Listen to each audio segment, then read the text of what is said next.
आप देख रहे हैं WLBS न्यूज। चैनल को सब्सक्राइब करना और बेल आइकन को प्रेस करना ना भूलें। नमस्कार दोस्तों, जय भीम। मैं सुरेश आप सभी का स्वागत करता हूं। दोस्तों, आपने हमारे इस चैनल के माध्यम से कई ऐसे महानुभावों के विचार सुन रहे होंगे जो कहीं ना कहीं तथागत गौतम बुद्ध, बाबा साहेब या जितने भी हमारे बहुजन महापुरुष हुए हैं उनके विचारों को आप तक पहुंचाने का एक छोटा सा प्रयास करते हैं। बस इसमें एक छोटी सी दोस्तों कमी आती है हमारी तरफ से।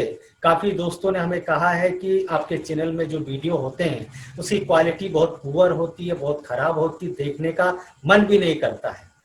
तो आज मैं आपसे एक प्रार्थना और निवेदन ये करना चाहता हूं दोस्तों कि हम एक ऑनलाइन मीटिंग करते हैं। ऑनलाइन मीटिंग में नेटवर्क की प्रॉब्लम होती है और बहुत सारे ऐसे इक्विपमेंट होते हैं जो हमारे पास अभी है नहीं। तो कम संसाधनों में हम एक प्रयास कर रहे हैं आप लोग को कुछ अच्छी बातें बताने का। आप कृपया करके वीडियो की क्वालिटी पे ध्यान ना दें। हम जो बातें आपको बता रहे हैं उसकी जो क्वालिटी है उस पर ध्यान दीजिएगा। तो दोस्तों, मैं आपका समय ज्यादा जाया ना करते हुए मैं हमारे बीच में आज एक मेहमान है उनका आपसे परिचय कराता हूँ।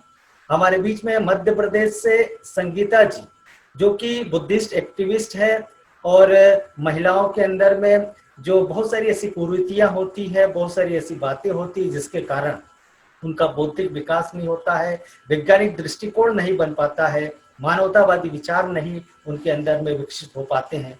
ऐसी सारी बातों को प्रचार प्रसार करती हैं, राष्ट्रीय पारिवारिक धम्म संगोष्ठी से जुड़ी हुई हैं। तो हमने सोचा कि तथागत बुद्ध की कुछ शिक्षाएं हैं जिससे जो आम लोगों का जीवन है खुशहाल हो सकता है। तो इन सब विषयों के बारे में संक्षिप्त चर्चा करने जा रहे हैं। सबसे पहले संगीता जी, आपका हमारे इस चैनल में बहुत बहुत स्वागत है। पुनः जय भीम, नमो बुद्धाय सभी को। जी जी जी मैडम, आपका बहुत बहुत स्वागत है। आपको क्रांतिकारी जय भीम और नमो बुद्धाय। मैडम, मैं आपसे सबसे पहले तो ये जानना चाहता हूँ कि बुद्ध के धम्म में सील क्या होता है, जो हमारे दर्शकों को जानकारी होना चाहिए। जो सील क्या होता है वो कृपया करके बताइए। जी सर, सील जो है वो बुद्ध धम्म का आधार है। जीवन जो जीने के लिए जो भगवान बुद्ध ने एक अच्छे आचरण के लिए, अच्छे व्यवहार करने के लिए, गृहस्थों के लिए जो नियम बनाए हैं वो सील है। हम सीलों के माध्यम से हम ये जान सकते हैं कि कोई भी व्यक्ति अच्छा है, बुरा है, या उसका व्यवहार कैसा है, वो किस प्रकार का व्यक्ति है, उसका आचरण कैसा है। हम इस तरह से सील के माध्यम से हम व्यक्ति की जान पहचान कर सकते हैं। तो जो व्यक्ति की जिन सीलों के माध्यम से हम ये जान पहचान कर सकते हैं उन्हें हम सील कहते हैं या पंचशील कहते हैं।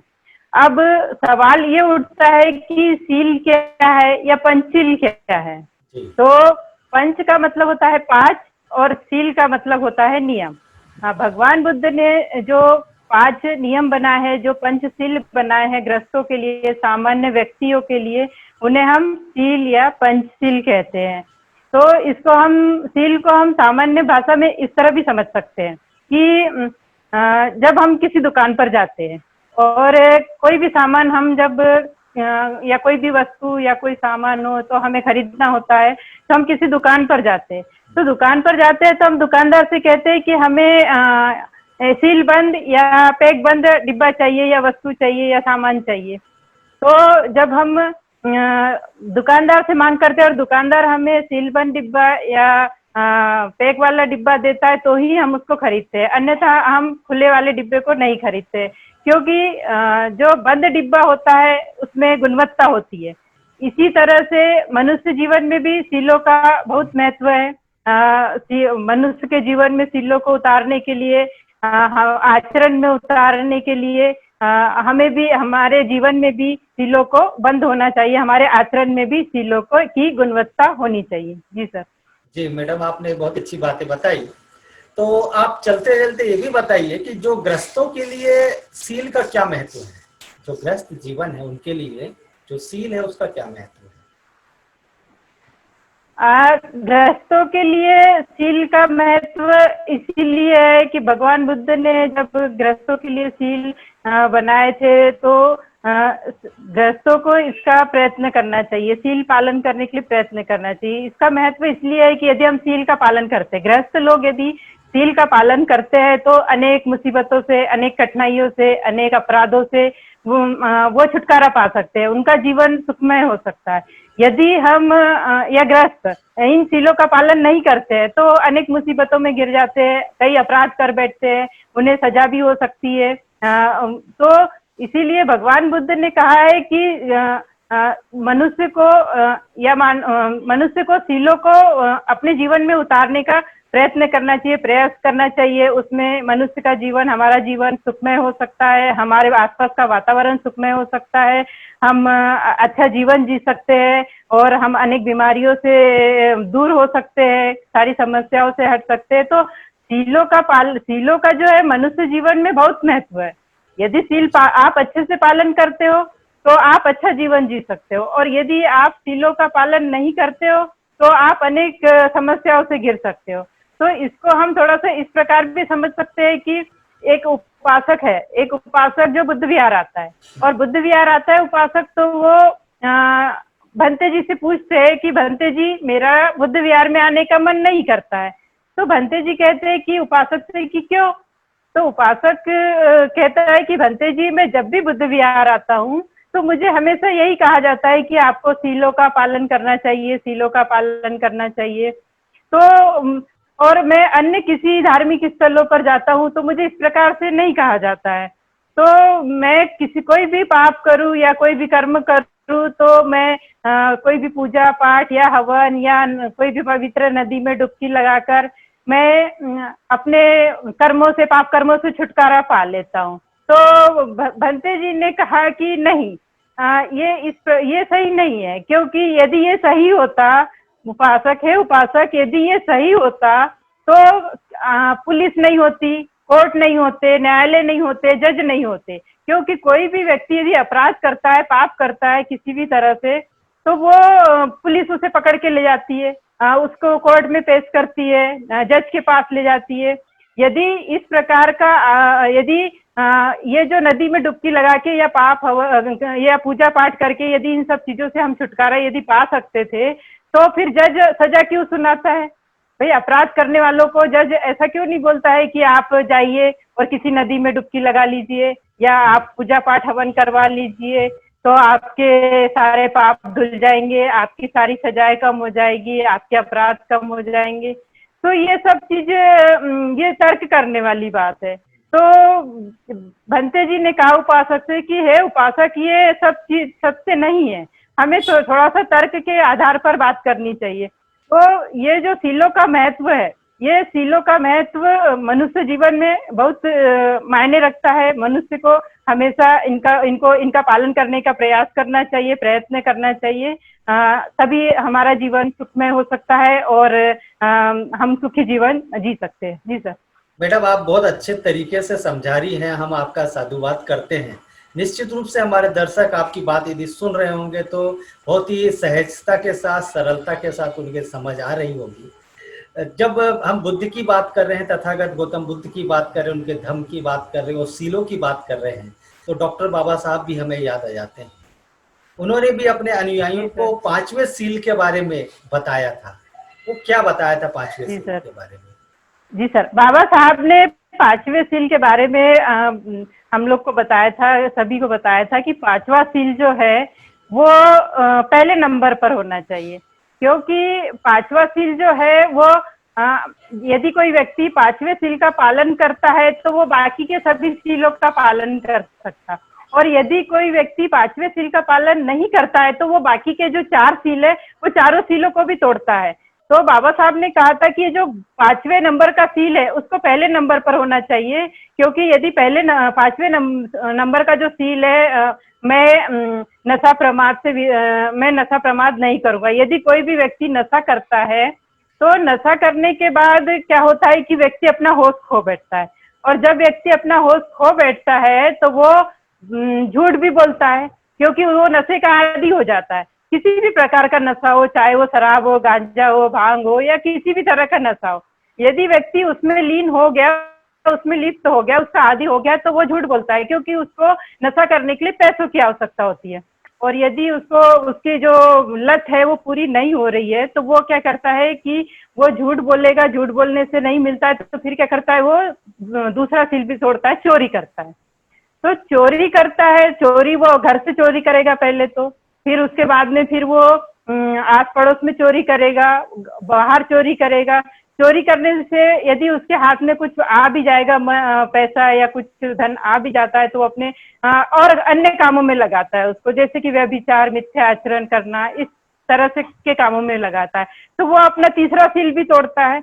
और उसके बाद में तीसरा सील जब टूटता है तो वो पहले सील में भी फिर क्या करेगा कि यदि इससे भी बात नहीं बनी, जब वो ज्यादा लिप्त हो गया है, ज्यादा शराब, ज्यादा नशा कर रहा है, तो उसका अपने ऊपर जो बस नहीं हो रहा है, तो वो क्या करेगा, गाली गलौज करता है। और यदि मान लो उसको पैसा नहीं मिल रहा है या वो उसको झूठ बोलना पड़ रहा है तो वो क्या करेगा, हिंसा पर भी उतर जाता है। और वो होश में तो नशे का आदी व्यक्ति होश में तो होता नहीं है, इसलिए वो क्या है, हत्या पर भी उतर आता है।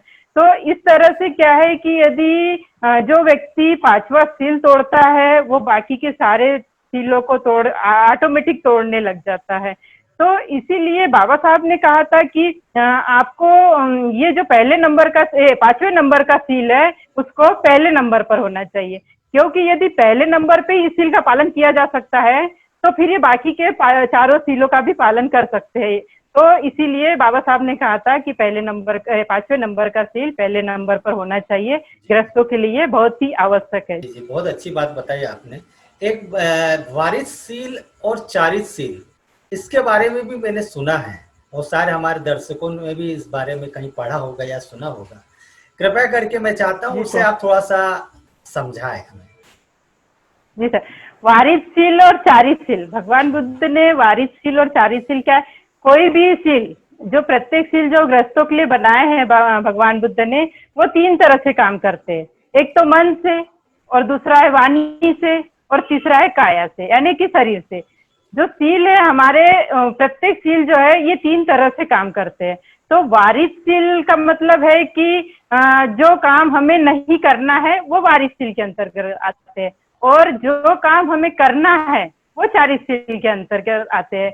इसको हम थोड़ा सा इस प्रकार भी समझेंगे, जैसे कि पहला सील है कि हमें हत्या नहीं करना है, यानी पानाति पाता वेरमणि शिक्षा पदम समावेश, यानी कि मैं हत्या नहीं करूंगा या नहीं करने की शिक्षा ग्रहण करता हूँ, तो ये वारिस सील हो गया। ये वारिस सील यानी कि हमें नहीं करना है, लेकिन फिर उसके बाद हमें क्या करना है, तो क्या करना है ये चारित सील में आएगा। तो चारित सील क्या होता है कि यदि मैं हत्या नहीं करने की शिक्षा ग्रहण करता हूँ, ये वारिस सील है, तो रक्षा करूंगा, प्राणी की रक्षा करूंगा।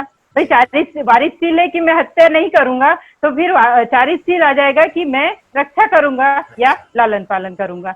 इसी प्रकार दूसरा सील हम लेते हैं कि चोरी नहीं करना है, तो चोरी नहीं करने की शिक्षा ग्रहण करता हूँ, तो ये वारिस सील हो गया। तो चारित सील इसमें आएगा कि मैं चोरी तो नहीं करना है मुझे, या किसी की बिना दी हुई वस्तु को या बिना किसी की चीज को बिना दी हुई या बिना मांगी हुई या किसी ने नहीं दी तो उसको हाथ नहीं लगाना है, हमें ग्रहण नहीं करना है, तो चोरी नहीं करना है। तो फिर क्या करना है, तो फिर चारित सील में आएगा कि हमें इसे दान करना, हमें दान देना है, या मैं दान करूंगा या दान करूंगी, तो ये चारित सील आ जाएगा। भाई हम किसी की बिना मांगी चीज नहीं रख सकते, तो उसको हम फिर क्या करना है, या तो हमें दान करना है। इसी तरह तीसरा सील आएगा कामेषु मिच्छाचारा, यानी कि हमें व्यभिचार नहीं करूंगा, मैं नहीं करूंगा या नहीं करूंगी, ये वारिस सील में आता है। तो चारित सील में क्या आएगा कि मैं अपने विचारों को शुद्ध रखूंगा, मैं किसी भी प्रकार के विचारों को अशुद्ध नहीं होने दूंगा अपने, ये चारित सील है। तो उसके बाद में आएगा चौथा सील कि मुझे झूठ नहीं बोलना है, या मैं नहीं बोलने की शिक्षा ग्रहण करती हूँ या करता हूँ, ये वारिस सील है। तो उसके बाद चारित सील में क्या आ जाएगा कि मुझे हमेशा सत्य बोलना है, चारित सील में करना है और वारिस सील में नहीं करना है। तो मुझे झूठ नहीं बोलना है, वारिस सील हो गया, और मुझे सत्य बोलना है, ये चारित सील हो गया। इसी तरह से मैं पांचवा सील ले लेते हैं कि मैं नशा प्रमाद आदि से नहीं करूंगा, या इससे विरत रहने की शिक्षा ग्रहण करता हूँ या करती हूँ। तो इसको हम चारित्र्य में लेंगे कि मैं किसी भी प्रकार से नशा आदि को नहीं होने दूंगी या प्रोत्साहन नहीं करूंगी, या किसी मतलब किसी को भी जो नशा पानी करते हैं उसको प्रोत्साहन नहीं दूंगी। तो वारिसशील में है कि मुझे खुद को नहीं करना है, तो चारित्र्य में मैं दूसरों को भी नहीं करने दूंगी, ये मुझे करना है। तो इस प्रकार से जो काम हमें नहीं करने हैं वो वारिसशील के अंतर्गत आते हैं, और जिस प्रकार से हमें जो काम करने हैं वो चारित्र्य के अंतर्गत आते हैं। जी सर। यह बात भी आपने बहुत ही अच्छी तरीके से बताई। अब मैं ये जानना चाहता हूँ, आपने सीलों के बारे में बहुत ही अच्छे से विस्तृत रूप से बताया, संक्षेप में भी बताया। यदि सील कोई तोड़ता है तो मैंने तो ये भी सुना है कि उस पे आईपीसी की धाराएं लगती हैं। आखिर आईपीसी की धाराओं से सीलों से तोड़ने से क्या कनेक्शन है? कौन कौन सी धाराएं लगती है? हाँ जी सर। हाँ जी सर। भगवान बुद्ध ने जो सील जो बताए हैं, जो हमारे बुद्ध धर्म में जो सील जो नियम बनाए हैं, वो केवल बौद्धों के लिए नहीं बनाए हैं, वो सभी के लिए बनाए हैं। चाहे पुरुष हो, चाहे महिला हो, चाहे किसी भी उम्र का बच्चा हो, बूढ़ा हो, चाहे किसी भी जाति का हो, किसी की भी धर्म का हो, किसी भी मजहब का हो, सभी के लिए भगवान बुद्ध ने ये सील बताए हैं। तो इन सीलों को तोड़ना मतलब अपराध करना होता है। हम देखेंगे कि किसी भी कोई भी कैदी यदि बाहर आता है, जेल से सजा काटने पर कोई भी कैदी यदि बाहर आता है, तो उस कैदी से यदि हम पूछेंगे कि आप किस सजा में किस कारण से आप सजा काट के आ रहे हैं, आपने कौन सा अपराध किया है, क्या किया है, तो उस कैदी का यही जवाब होगा कि मैंने हत्या करी है, मैंने चोरी करी है, या मैंने व्यभिचार किया है, या मैंने झूठ बोला, या मैंने नशा आदि करके अन्य अपराध किए हैं। तो ये जो पांचों सील है, ये पांचों सील तोड़ने पर ही तोड़ने का मतलब ही है कि अपराध करना है। भगवान बुद्ध ने जो सील हमारे लिए गृहस्थों के लिए जो बनाए हैं, जो बताए हैं, इनको मनुष्य गृहस्थ जीवन में यदि तोड़ रहा है तो तोड़ता है तो इसी को अपराध करना होता है। और इसके लिए भारतीय दंड संहिता, तो जो हिंदी में भारतीय दंड संहिता बोलेंगे अपन, इसकी जो धाराएं है, ये पहले तो है कि हत्या करने पर यदि मनुष्य किसी ने हत्या करी है तो उसके ऊपर जो धाराएं लगती है वो 302, 303 और 304 की धाराएं लगती है। और उसी तरह से जो चोरी करता है तो चोरी करने पर 380, 379, 380, 381 इत्यादि धाराएं लगती है। उसी प्रकार से व्यभिचार करने पर, काम मिथ्याचरण करने पर 376 और 377 की धाराएं लगती है। उसी प्रकार झूठ बोलने पर 420 की धारा लगती है, और नशा आदि प्रमाद करने पर या नशे के इसमें और भी अपराध करने पर जो 84, 85 की धाराएं है, और जो आबकारी विभाग के और भी बहुत सारे नियम है, ये सारी धाराएं लगती है। तो इस प्रकार जो सील को तोड़ता है मतलब अपराध करता है। भगवान बुद्ध ने भी सील का पालन करना आवश्यक सभी को बताया। यदि सील तोड़ते हो तो आप अपराध करते हो, और यदि आप अपराध करते हो है तो फिर भारतीय दंड संहिता के अनुसार आपको सजा का भी प्रावधान है। जी सर। मैडम, ये बात तो आपने, यह भी बात बहुत महत्वपूर्ण बताई। अब मैं आपसे ये जानना चाहता हूँ कि पंचशील जो तथागत गौतम बुद्ध ने हमें दिया है धम्म के माध्यम से, उसका मनुष्य के जीवन में क्या महत्व है? ये दोस्तों हमारा आखिरी प्रश्न है मैडम से, कहीं जाइएगा नहीं, इस बात को अच्छे से समझने का प्रयास कीजिए। तो मैडम, मैं आपसे चाहता हूँ कि पंचशील का हमारे जीवन में क्या महत्व है, ये कृपया करके बताने का कष्ट। जी सर। भगवान बुद्ध ने गृहस्थों के लिए जो 5 सील दिए हैं, जो उपदेश किया है, उसको हम पंचशील कहते हैं। और भगवान बुद्ध ने जो उपदेश किए, जो पांचों सील है, जो पांचों सील है, ये मन और वाणी और शरीर तीनों तरह से काम करते हैं। और इसको हम थोड़ा सा इस प्रकार समझेंगे कि पहला सील है पानातिपाता वेरमणि सिक्खापदं समादयामि, अर्थात मैं किसी भी प्राणी हत्या से विरत रहने की शिक्षा ग्रहण करता हूँ या करती हूँ। तो इसमें जो हमारा, इसमें जो हम समझ सकते हैं कि यह सील मन से किस प्रकार काम करता है। अब हम देखेंगे कि जो भगवान बुद्ध ने जो मन की हत्या है, मन की हत्या को सबसे महत्वपूर्ण, सबसे बड़ी हत्या माना है। तो यह सील मन से कैसे काम करता है भाई? हम किसी पर भी कमेंट करने लगते हैं कि इसकी जाति छोटी है, ये अनपढ़ है, ये मानसिक रोगी है, ये अच्छी नहीं है, ये काली है, ये गोरी है, जैसा भी। तो ये जो मनोबल तोड़ने वाली बातें हैं, ये मानसिक हत्या के अंतर्गत आती है, मन की हत्या के अंतर्गत आती है। इसी तरह वाणी की हत्या के अंतर्गत आता है कि किसी भी अच्छे विचारों को दबाना, नकारात्मक विचार फैलाना, यदि किसी के अच्छे विचार है, अच्छी वाणी है, तो उसका दुष्प्रचार करना, ये इस तरह से ये वाणी की हत्या में आता है। और इसी तरह से शरीर की हत्या में आता है कि भाई शरीर मनुष्य की हत्या करना, शरीर से जो हत्या होती है मनुष्य की हत्या करना, या किसी पानी वाले जीव की हत्या करना, या किसी उड़ने वाले जीव की हत्या करना। तो इस तरह से ये काया से जो होता है ये शरीर की हत्या में आता है, काया की हत्या में आता है। तो भगवान बुद्ध ने कहा है कि हत्या का जो विचार भी है ये हमारे मन में भी नहीं आना चाहिए, क्योंकि ये जो हत्या का जो ये विचार है ये सबसे बड़ा नुकसानदेह है, सबसे ज्यादा नुकसान करता है, पहुंचाता है मनुष्य को। तो इस प्रकार देखेंगे कि हम दूसरा शील देखते हैं, आदिन्न दाना वेरमणि सिक्खापदं समादियामि। अर्थात मैं किसी भी वस्तु को जो नहीं दी गई है उसे नहीं ग्रहण करने की शिक्षा ग्रहण करता हूँ। अर्थात मैं चोरी नहीं करने की शिक्षा ग्रहण करता हूँ। अब यह भी शील भगवान बुद्ध ने गृहस्थों के लिए बनाया है। इसमें जब भी यदि किसी वस्तु को हमें नहीं दी गई है तो नहीं दी गई है तो हमें उसे नहीं लेना है। यदि हम उसे लेते हैं, बिना मांगे रख लेते हैं, तो वह चोरी कहलाती है। और यदि कोई वस्तु हमें बिना कोई दान देता है तो वो चोरी नहीं कहलाती है। तो इस तरह भी समझ सकते हैं कि यदि आप किसी दफ्तर में जा रहे हैं, या आप किसी बस में जा रहे हो, या और कहीं जा रहे हो, जहाँ मतलब कहीं भी जा रहे हो, आपका मन कहीं आप घर से बाहर निकलते हो तो आपका मन बिल्कुल शुद्ध होता है। आपका मन जब शुद्ध होता है, लेकिन आप दफ्तर पहुंचे या किसी बस में पहुंचे और आपके पास एक बहुत अच्छी चीज, बहुत जो आपकी पसंद की चीज है वो आपको दिखाई देती है, तो आपको ऐसा लगता है कि मैं इस वस्तु को अपने पास रख लूं, या इसे मांग लूं, या इसे बिना मांगे ही अपने पास रख लूं। यदि आप मांग के रखते हो तो कोई बात नहीं, ये चोरी नहीं कहलाती है। लेकिन यदि आप बिना मांगे उस वस्तु को उठा के अपने पास रख लेते हो तो ये चोरी कहलाती है। तो यदि आप चोरी करते हो तो आपको घबराहट होगी, आपका मन अशांत रहेगा, आप भागने का प्रयास करेंगे वहां से। और यदि आप भागने का प्रयास करते हो तो आप कहीं खंबे से टकराएंगे, कहीं पर आप किसी वाहन से दुर्घटनाग्रस्त हो जाएंगे, या नहीं भी हुए तो आप घर जब पहुंचते हो उस वस्तु को लेके तो आपके बच्चे, आपकी पत्नी या आपके अन्य सदस्य आपके घर के पूछते हैं ये वस्तु आपने कहाँ से लाई, इसका मूल्य क्या है, ये कितने की है।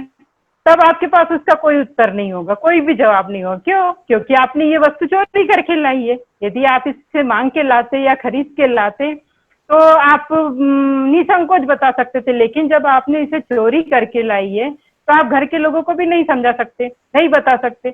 अब चूंकि आपके घर के लोगों को पता चलेगा कि आपने यह वस्तु चोरी करके लाई है, आप नहीं बता पा रहे हो, नहीं समझा पा रहे हो, तो घर के लोगों के सामने भी आपका सम्मान चला जाएगा।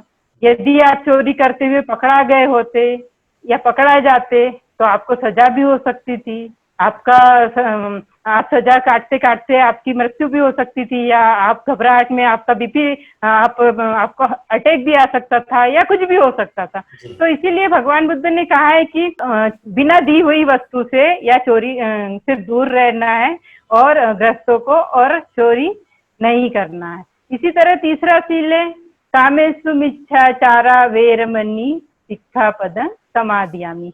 अर्थात मैं काम मिथ्याचरण या व्यभिचार से विरत रहने की शिक्षा ग्रहण करता हूँ या करती हूँ। तो इस आचरण को भी हम इस प्रकार समझ सकते हैं। पहले तो इस आचरण को करने का भाव आपके मन में आएगा, आप भगवान बुद्ध ने तो कहा है कि हमें इस तरह से ये जो पंचशील दिए है, ये जो नियम बनाए भगवान बुद्ध ने, तो ये आचरण हमें नहीं करना है। लेकिन फिर भी मनुष्य के मन में सवाल आता है कि हमें ये आचरण करना है या नहीं करना है। यदि ये करते हैं इस आचरण को तो नहीं करते तो अच्छी बात है, शीलों का पालन करते हैं। और यदि मिथ्या आचरण करते हैं, व्यभिचार करते हैं, तो सबसे पहले इसका भाव इनके मन में आएगा। मन में आने के बाद फिर ये इनकी वाणी में आता है कि वाणी से लोगों को इम्प्रेस करना, मीठी मीठी बातें करना, इस तरह से वाणी में आता है। और वाणी में आने के बाद फिर ये काया से करते हैं इस तरह से, इस आचरण को या व्यभिचार को कहो या काम मिथ्या आचरण को कहो, तो ये इस तरह से काया में आता है।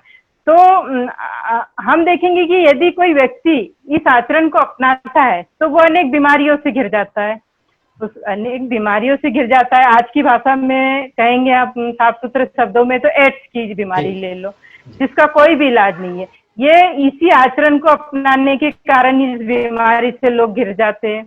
अब इसका कोई भी इलाज नहीं है आज के जमाने में। तो एड्स क्या है, जब किसी व्यक्ति को हो जाता है तो वो धीरे धीरे दूसरे में भी फैलता है, और इससे क्या है, मनुष्य का शरीर धीरे धीरे खोखला हो जाता है और उसकी मृत्यु हो जाती है। तो यह आचरण भी मनुष्य जीवन के लिए सही नहीं है, इसीलिए भगवान बुद्ध ने इस आचरण को आचरण से हमें विरत रहना है, हाँ दूर रहना है इस आचरण से हमें। इसी प्रकार चौथा सील हम लेंगे, मुसावादा वेरमणि सिक्खापदं समादयामि, अर्थात मैं झूठ नहीं बोलने की शिक्षा ग्रहण करता हूँ या करती हूँ। तो यह सील भी भगवान बुद्ध ने क्यों बनाया होगा? क्योंकि उस समय में, भगवान बुद्ध के समय में, उनके जो आसपास का जो वातावरण था या आसपास के जो उनके आसपास जो लोग रहते होंगे, वहां पर झूठ का बहुत बोलबाला होगा। इसीलिए भगवान बुद्ध ने व्यवहारिक तौर से इस सील ग्रस्तों को के व्यवहार में परिवर्तन लाने के लिए, ग्रस्तों के व्यवहार में सुधार लाने के लिए इस सील को बनाया होगा कि लोग झूठ ना बोले, झूठ बोलने से बहुत सारे नुकसान होते हैं। तो इस सील को बनाने की आवश्यकता भगवान बुद्ध को इसीलिए पड़ी होगी कि उस समय झूठ का बहुत बोलबाला था। तो इस सील को समझने के लिए हम थोड़ा सा एक उदाहरण लेते हैं कि जब व्यक्ति अपने घर में एक बॉल खेलता है, कोई भी अशांत व्यक्ति अपने घर में एक बॉल खेलता है, वो बॉल खेलते खेलते उछलते उछलते एक किचन में दूध का प्याला रखा रहता है कांच का, तो उसमें जाके टकरा जाती है। तो वो टकरा जाती है तो दूध गिर जाता है, कांच का प्याला भी टूट जाता है, जोर से आवाज आती है। लेकिन जब घर के अन्य सदस्य उन्हें आवाज देते हैं कि भाई क्या हुआ, तब वो सदस्य कहता है कि नहीं कुछ नहीं हुआ। तो इसका मतलब ये हुआ कि उनने झूठ बोला। अब झूठ तो बोल दिया, उसके बाद वो उसको झूठ छुपाने के लिए क्या करेगा, दूध साफ करेगा, उसके बाद वो कांच का प्याला उठाएगा, वो टुकड़े उठाएगा। तो वो टुकड़े उठाने से क्या होगा कि वो कांच उनके हाथों में चुभ जाएगा, शरीर को भी नुकसान होगा। अब शरीर को भी नुकसान हुआ, वाणी से भी झूठ बोला। अब क्या होगा कि घर के लोग जब देख लेते हैं, तो घर के लोग जब देखते हैं तो उन्हें पता चल जाता है कि इनने हमसे झूठ बोला। तो आप घर के लोगों के सामने भी सम्मान खो बैठते हो, और कहीं बाहर भी जाते हो और इस प्रकार से झूठ बोलते हैं तो बाहर भी अपना सम्मान खो बैठते हैं। तो इस तरह से झूठ बोलने वाला व्यक्ति भी हर जगह मतलब हर जगह सम्मान खो बैठता है।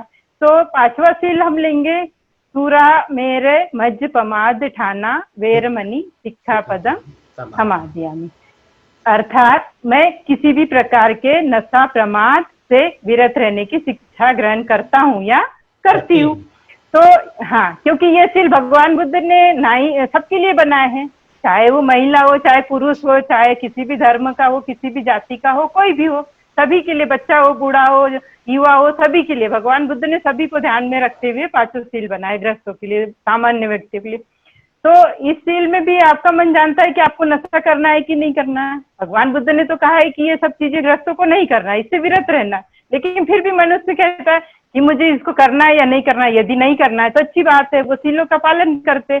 यदि वो नशा करते, किसी भी नशा, शराब या चरस, गांजा, जो भी नशीली नशा प्रमाद वाली जो भी चीजें हैं, उनका यदि सेवन करते हैं तो उससे उनकी उसको लत लग जाती है। अब लत लग जाएगी तो वो गाली बके, अपना होश तो खो ही बैठते, गाली बकना और आसपास का वातावरण खराब करना, घर का वातावरण खराब करना, बच्चों को मारना पीटना, पत्नी को पैसे मांगना, पेरेंट्स को पैसे मांगना, झूठ बोलना और गाली गलौज करना, हिंसा पर उतर आना, मारपीट करना, हत्या करना, ये सब चीजें क्या है कि ये नशा करने वाले व्यक्ति इसके आदी हो जाते हैं। तो ये सब चीजें ये करने लगते हैं, और जब ये सब चीजें वो करने लगते हैं तो वो किसी गंभीर बीमारी, उनका शरीर जो है, जो नशा जो है वो जहर का काम करता है।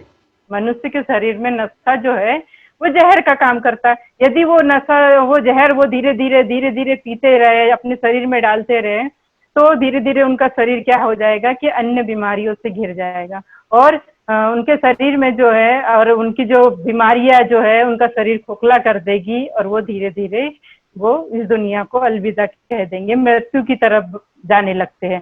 तो इस तरह भगवान बुद्ध ने गृहस्थों के लिए 5 सील की वो उपदेश किए हैं, और सभी गृहस्थों को और सभी व्यक्तियों को, चाहे कोई भी धर्म, जाति या कोई भी मजहब का हो, सभी को इन सीलों का पालन करने का प्रयत्न करना चाहिए। सबसे पुनः और सभी लोग अपने जीवन में प्रयास करना चाहिए कि हम भगवान बुद्ध ने जो सील दिए हैं उनको उतारने का हमारे जीवन में प्रयास निश्चित ही करते रहना चाहिए।